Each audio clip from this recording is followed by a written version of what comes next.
We said it earlier that it may take longer than 90 minutes. It may go into extra time and even penalties. But we were both hopeful. Hope, the word of Peter Kimbo.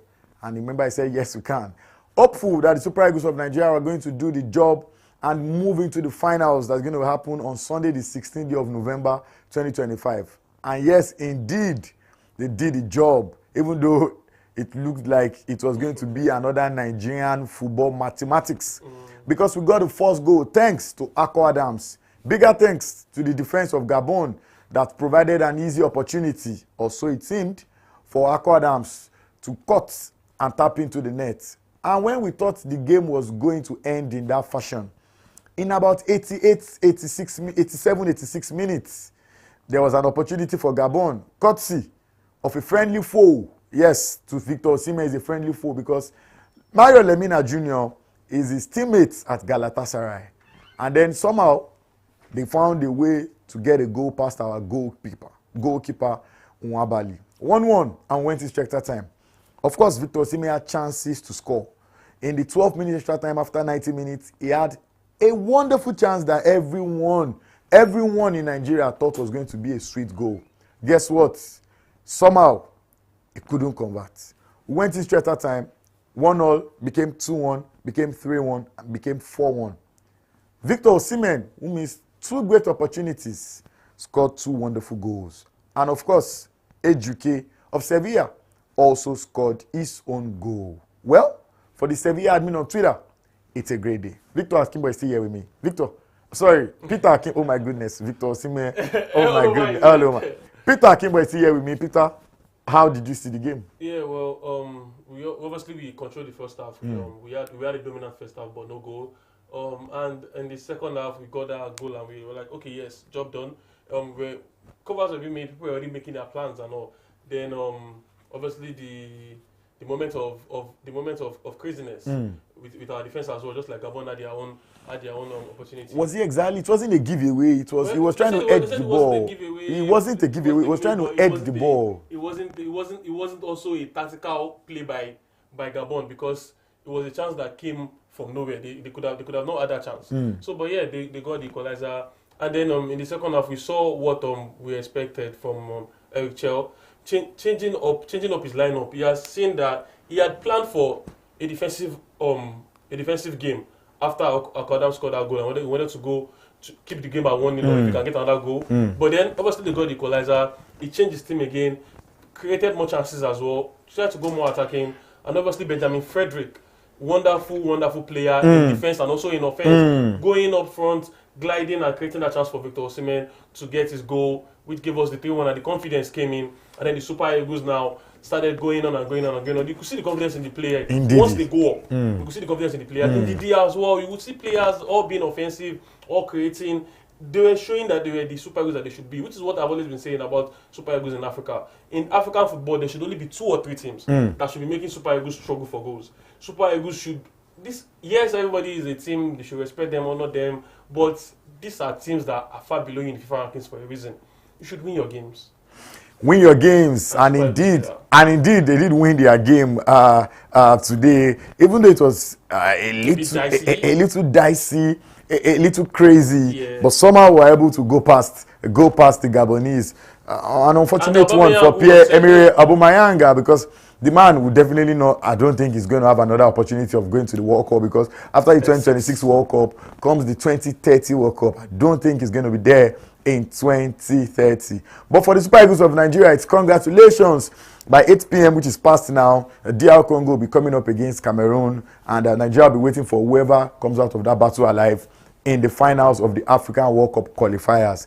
And should Nigeria win on Sunday, the 16th of November, then we'll be true to the World Cup qualifiers, the world stage now in March 2026. Interestingly, like we made mention of earlier, that is going to be, according to world rankings, Nigeria is well ranked at the moment, at least compared to the guys that have qualified for that stage. And it's going to be a great one should we make it there, because we are most likely going to be playing one game. Yeah, because the guys who are ranked lower, the last 4 will play against each other in the semi-final and then a final system. So we are most likely going to be playing one of these lowly ranked sides, and we hope that the Super Eagles are able to do the job at that level. But now it's straight into the finals for the African qualifying stage.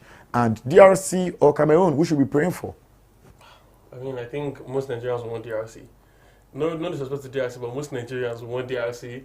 Cameroon, Nigeria is always a derby. With Cameroon, that's a derby. There's a World Cup ticket at stake. There's the derby honor glory at stake. There's the big stars pride at stake. There's the coaches at stake. There's the federations at stake. There's the West African rivalry as well. There's just so much to that game against Cameroon that it's going to be so much more than what's going to be played on the pitch. A lot of mind games are going to be at play as well. And who knows, in a match like this where we are allowed to run riot and try and get the goals that we couldn't get against Cameroon, that would not happen. And if they get the chances that we got against Gabon today, they could punish us. They have Mbelmo, they have Zamba Gisa, they have these players. They also have some injury problems as well as we do. We are lacking Ola in that right back, which Frederick has stepped up in. Bright Osai Samuel covered for him. Covered for him well today as well. I think he did great.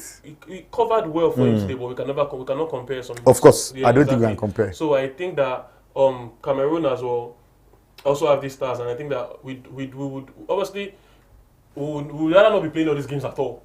But if there is a lesser evil in this position, it is DR Congo. So I think Nigerians will want DR Congo more for various reasons as well, even beyond the rivalry and all, just because of the fact that DR Congo, the way they set up as well and the way we set up, we may have better chances against DR Congo, who play on the counter just like Gabon.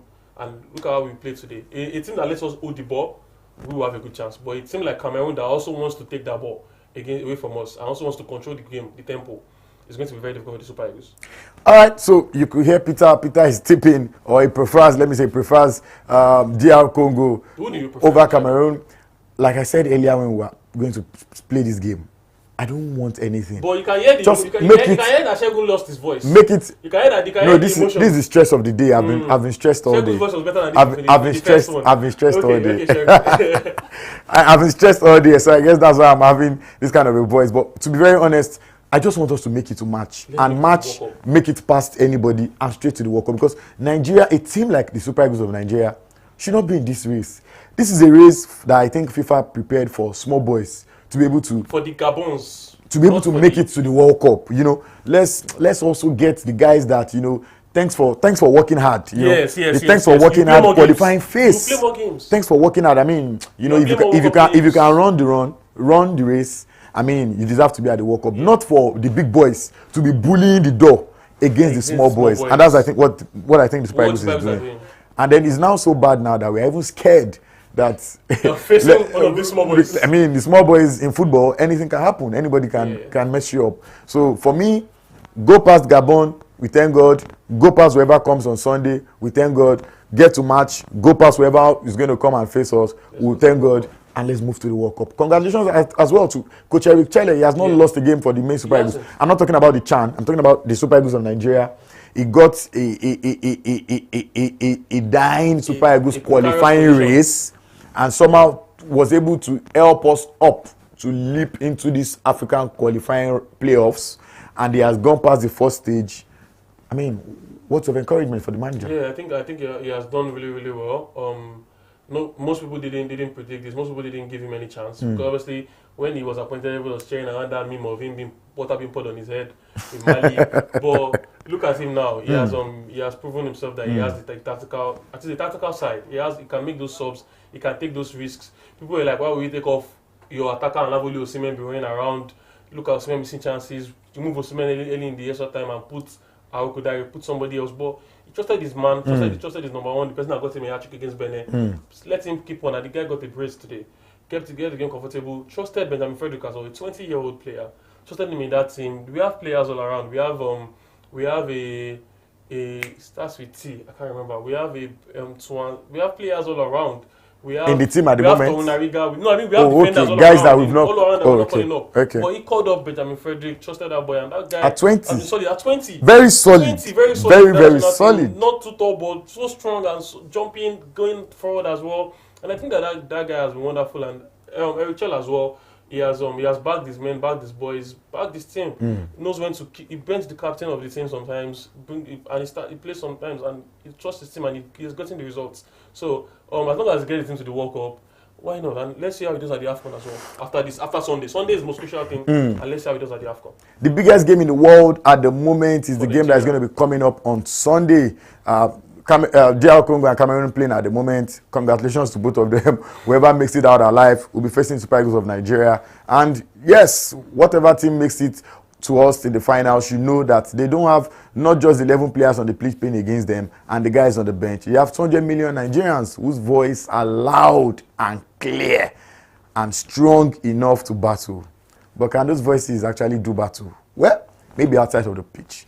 Let's have a great evening, guys. The weekend begins tomorrow, and it most likely will get better on Sunday when the Nigerian team makes it past the African qualifying playoffs rounds into the intercontinental stage, and come 2026, we'll have something to look out for at the world stage in March. Peter Kimber, thank you very much for being a part of this.